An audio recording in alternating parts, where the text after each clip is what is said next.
mean playoffs?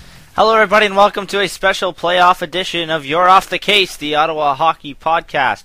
I'm Clayton Johns alongside Jamie Shinkuski as we bring you our Ontario Hockey League playoff preview show. And Jamie, we're going to start here in the Eastern Conference with the Niagara Ice Dogs taking on the number 8 seed Oshawa Generals. Niagara, a hot team rolling into the playoffs here. Jamie, their keys to victory taking on the Generals. Well, Niagara needs to shut down Christian Thomas and Lucas Lesio, top pair of forwards for the Generals, and they need to get lots of shots on Kevin Bailey. The Generals didn't have the season they expected with the players they have, and Kevin Bailey is not an exception to that season. Niagara also needs their top guys to shine. They had a lot of guys in the World Juniors for Team Canada. They need them to come through for this. I'm predicting a 4-0 Niagara victory. Yeah, the Oshawa Generals, in order to have a chance here against this overpowering at times Niagara offense, they need to aggravate that top line of Freddie Hamilton, Ryan Strome, and the captain Andrew Agazzino.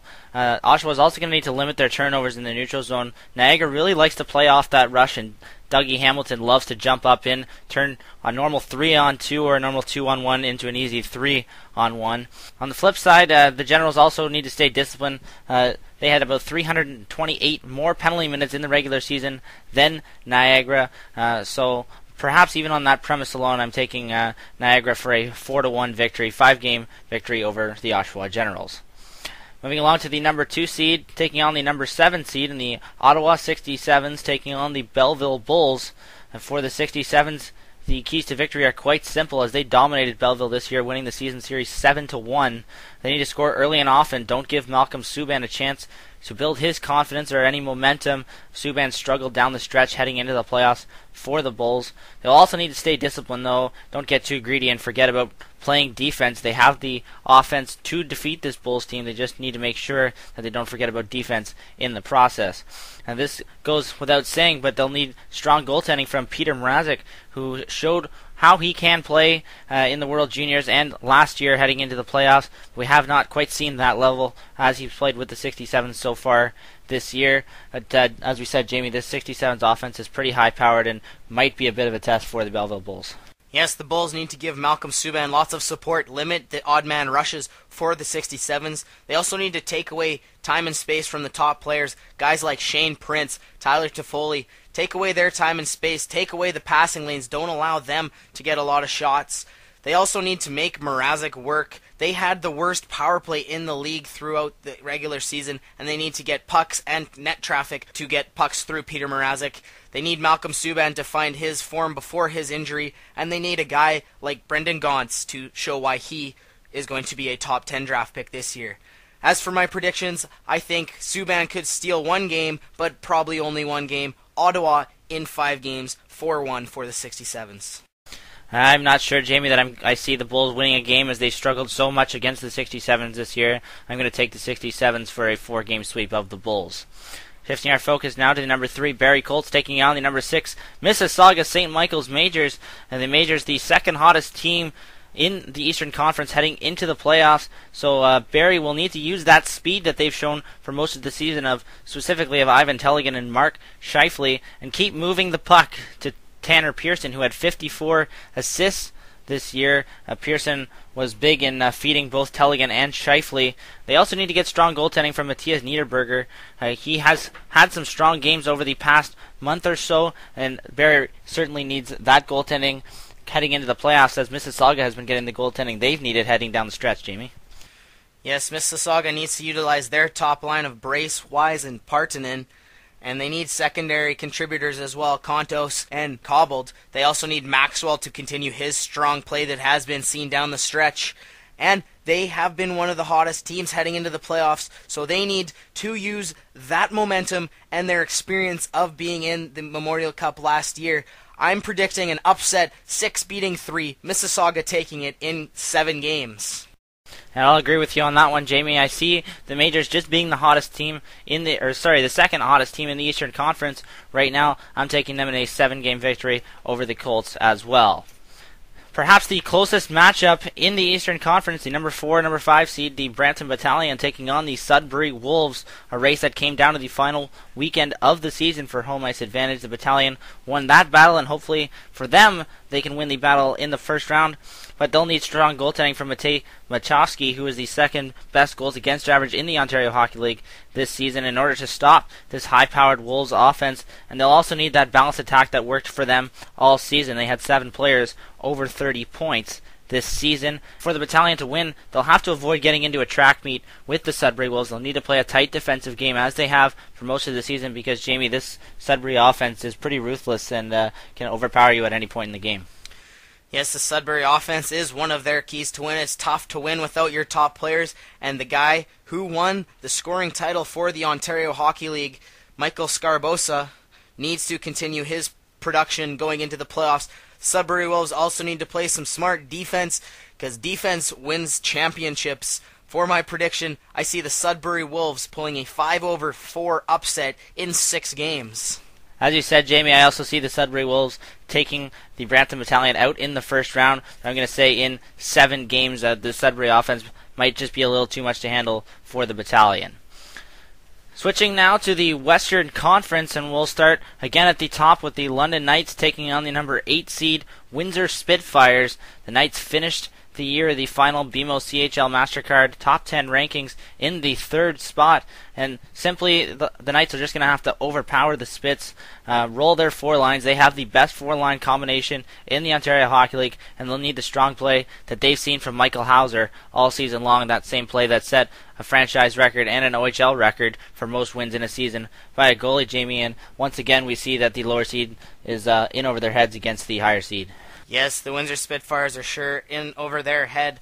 They do not have the same team they've had in the seasons previous, when they had Taylor Hall and Zach Cassian and Ryan Ellis, but they're going to need guys like Koklachev to step up and play like he did in the World Juniors. He produced big in the World Juniors in key moments, and they're going to need him to do that again. And Pavelka needs to play his best hockey of the season. However, I do not think they're going to win a game. I think London is going to sweep the Windsor Spitfires in the first round of the playoffs. I was only able to see this London team on one occasion this year, but they were very impressive in that one night that I saw them. I'm taking the London Knights for a 4-game sweep of the Windsor Spitfires as well. Shifting now to the Plymouth Whalers taking on the number 7 Guelph Storm. Plymouth, the hottest team in the Ontario Hockey League, heading into the OHL Playoffs, a 9-0-1 record.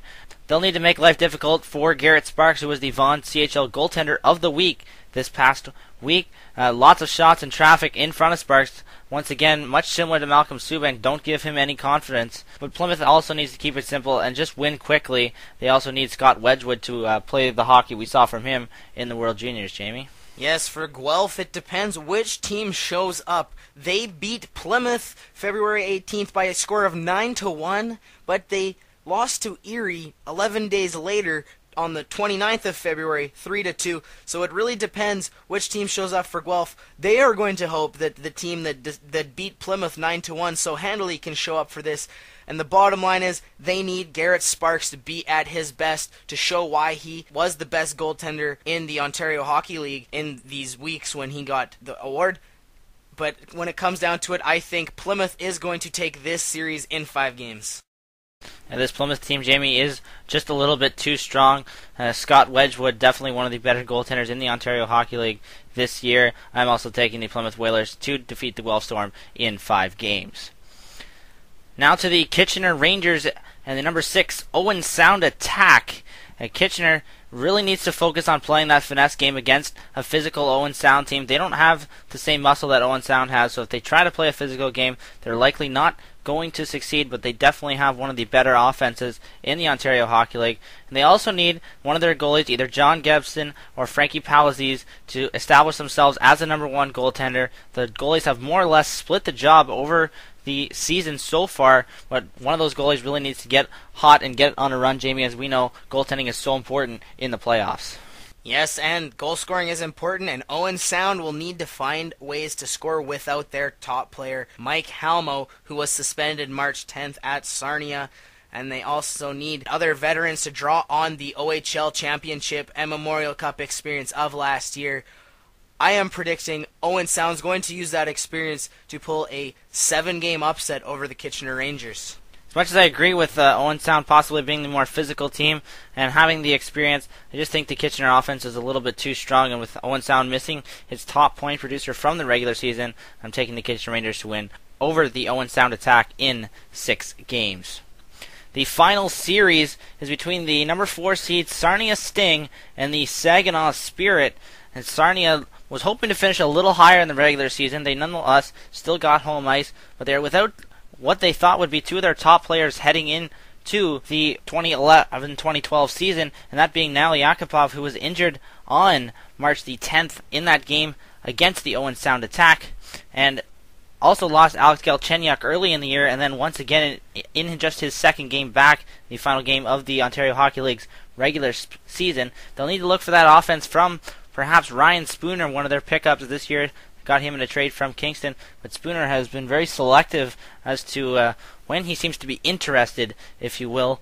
They will also need strong goaltending from J.P. Anderson, who went with the Mississauga St. Michael's Majors to the Ontario Hockey League Championship final, as well as the Memorial Cup final last year, so hopefully they can draw on some experience this year, because this is more or less the year for the Sarnia Sting. They're going to lose a lot of players next year, Jamie. Yes, and they're playing a Saginaw team who need production up front from Brendan Saad and Vincent Trocheck, and they need solid goaltending from Jake Patterson. He needs to find his best game, and if they do so, I am predicting a 4-3 victory by the Spirit in this one. I'm going to go, Jamie. I think the experience that J.P. Anderson brings to the table for the Sarnia Sting. Most of this team doesn't have a whole lot of playoff experience. Sarnia did miss the playoffs last year, but I think Anderson, among some of the other veterans that were brought in this year, will be able to help the Sting, so I'm taking the Sting in 7 games.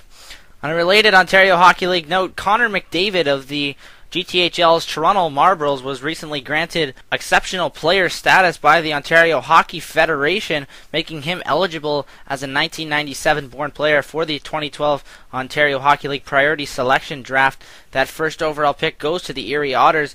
McDavid is expected to go first overall for an Erie team that had a very rough season, Jamie. This will be a very good addition for them. Yes, Connor McDavid looked really good in the highlights packages that I have seen, and maybe they could draft a goalie in some later rounds so they don't need Connor Crisp to step in and play next year. Anyway, folks, that's all the time we have for this, our OHL playoff preview on Wednesday, the 21st of March, 2012. I am Jamie Shinkuski alongside Clayton Johns saying thanks for listening and enjoy this playoff run. Let's get ready to rumble! Feel the fires into the rear. It's nice and only know how.